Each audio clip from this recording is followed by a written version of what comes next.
Berikut ini adalah materi dari kelompok 2, materi ke-8 yaitu stres. Yang pertama, pengertian stres.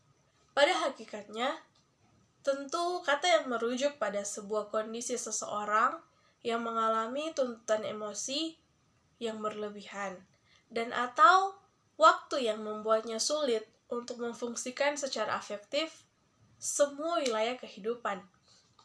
Keadaan ini dapat mengakibatkan cukup banyak gejala, seperti depresi, kelelahan kronis, mudah marah, gelisah, impotensi, dan kualitas kerja yang menurun atau rendah.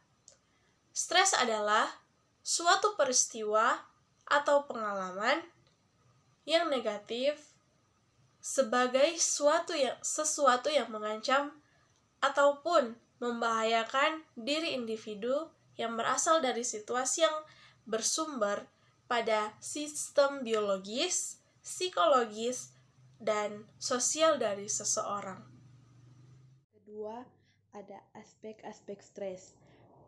Pada saat seseorang mengalami stres, ada dua aspek dampak yang ditimbulkan akibat stres yang terjadi, yaitu yang pertama, aspek fisik, yang kedua, aspek psikologis. Aspek-aspek tersebut dijadikan sebagai indikator alat ukur skala stres akademik.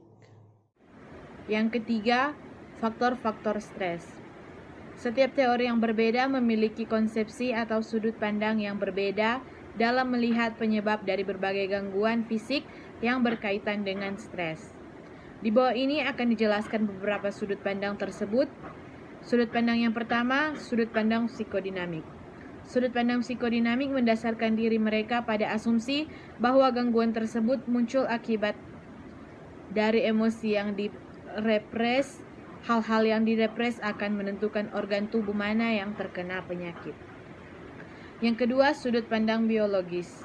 Faktor biologis seperti misalnya genetik ataupun penyakit yang sebelumnya pernah diderita membuat suatu orang tertentu menjadi lebih lemah daripada organ lainnya, hingga akhirnya rentan dan mudah mengalami kerusakan ketika individu tersebut dalam kondisi tertekan dan tidak fit.